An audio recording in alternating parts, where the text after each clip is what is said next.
Hello again. Today we're going to tie this Nemo Chruncher. These are good little flies. I like the Cruncher patterns. I quite enjoy tying them as well. But they fish very effectively in both still waters and rivers. They're just a good little pattern of fly, to be honest with you. This Nemo one is a little bit more flashy than some of the others with the red holographic and the body. But anyway, I'll explain the rest of the materials as we go along. Let's pop that one out of the vise. And in the vise, I'm putting, this is a partridge hook, and it is a wet heavy inner size 10. I'm just gonna get that nice and straight in the vise. Lock that up. Thread is UTC Ultra 140 in red, and I've waxed the thread. And we're just gonna start by making nice, neat, touching turns until I get just past the point when I let the thread hang here. I'm just sort of in between the point and the barb. Tail, this is just a badger hackle. As you can already see, I've already tied a few of these flies, and you know, I've used quite a lot of this feather. But we pull out, I don't know, a dozen or so. I tend to go quite heavy on tails. Fibres, and we pull them 90 degrees from the stem. Let's get them all lovely, and I'll try and show you what I mean. There we go, and it'll just line up the tips. So once we've done that, we can orient it in our hands the right way. Tail length, I like my tails on these crunchers to be slightly longer than the actual hook shank. We just let thread torque, I tie it on the side, I let thread torque roll it round to the top of the hook. A couple of turns backwards, so when I let the thread hang, it's right by the barb. And then I'm going to tie in full length of the body, a piece of medium wire, a silver wire. I'm going to take that up. Let's have a look at my tail. Yeah, that's all right. Just don't like that fibre there, so I'm just going to get rid of that one. Sometimes you can break them, but this is obviously stronger. There we go. I'm just going to take that off. That's fine.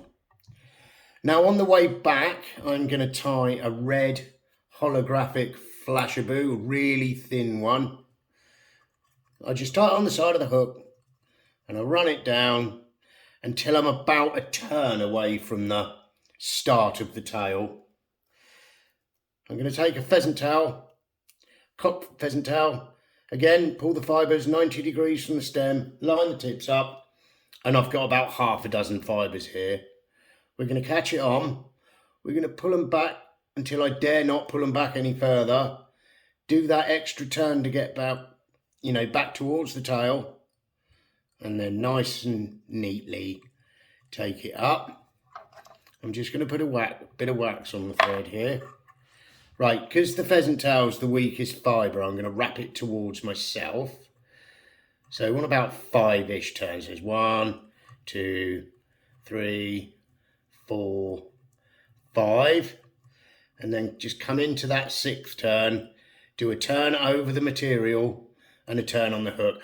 And what this does is when you're winding materials the opposite way than you're winding the thread, as you tighten down, obviously it wants to loosen that material off because you're trying to roll everything this way.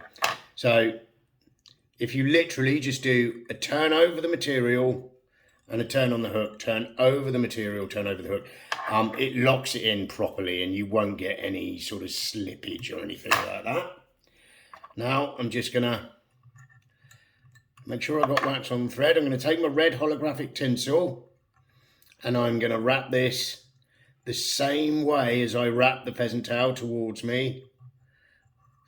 And we're going to come up in fairly close turns. They are open turns. They're not touching, but fairly close. And we're going to take this up until I meet, till I get to the end of the body. Sorry, and I'm doing exactly the same as I did on the pheasant tail. A turn over the material, turn over the hook. Right. Trim that off, then I'm going to take my silver wire, here we go, and I'm going to wrap this the normal way.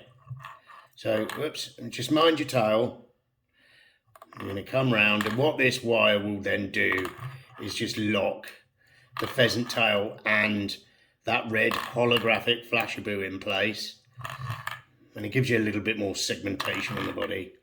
And we're going to come up till I meet the thread, put a 90 degree bend into the wire, come round, fold that wire back, tie that off lovely. And then with wire, we never cut it, it just wiggle and it just comes free.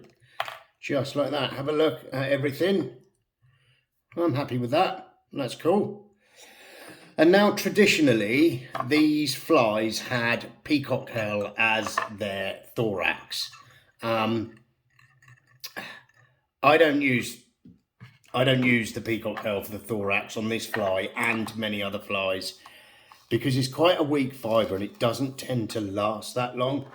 This is just a glitzer dubbing in peacock.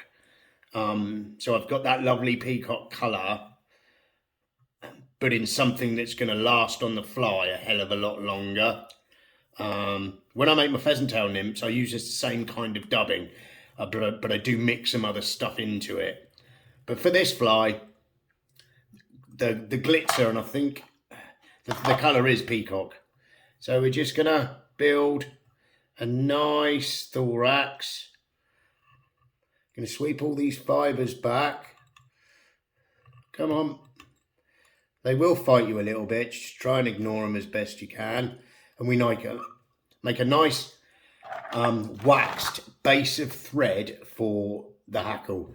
And now I'm going to come round and I'm going to make sure I've got no long fibres in this glitzer dubbing, simply because the peacock herl is a very short fibred material. So I'm trying to simulate that, right? So I don't want any long fibres in this dubbing. Some of the dubbing fibres are quite long. So now for the hackle. Again, I'm going to reinforce the wax, make sure I've got wax. Wax is your friend in fly tying. It really, really is. It just adds so much more grip to the thread. We're going to take another badger neck feather. I'm going to strip away all the completely dark fibres, just so I've got the lovely dark inner with a lovely cream outer. And we're going to tie that on with the concave side of the feather facing the rear of the hook. So you can see that lovely curvature.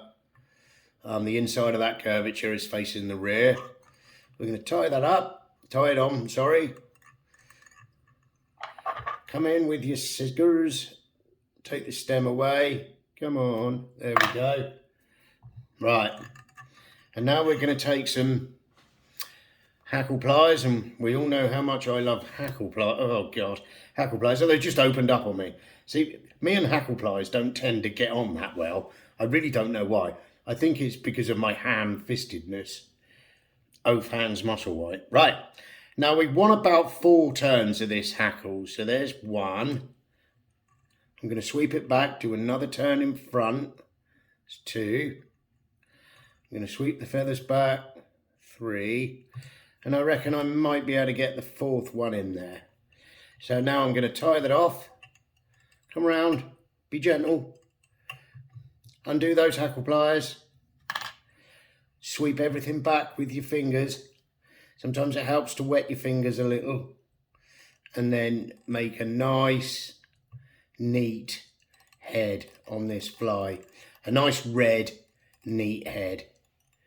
And there we go. Just have a look. Happy with that? I'm going to come in with a whip finish. But before I do that, I'm just going to varnish that thread. Try and keep the thread tight. Always keep the thread tight. If you let the thread go, it can be a little bit like a spring.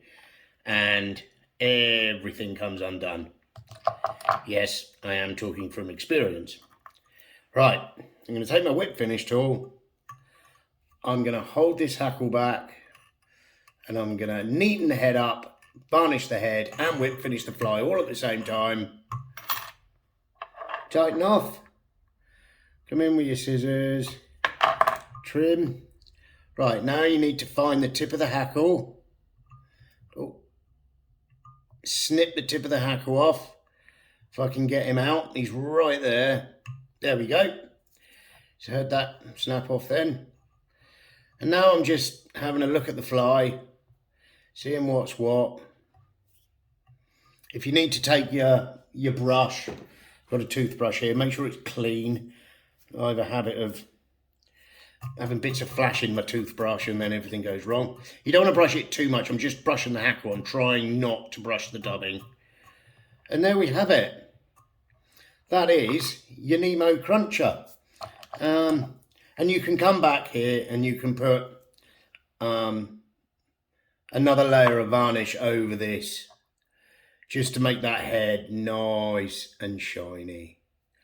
We're just going to come in like that. There we go.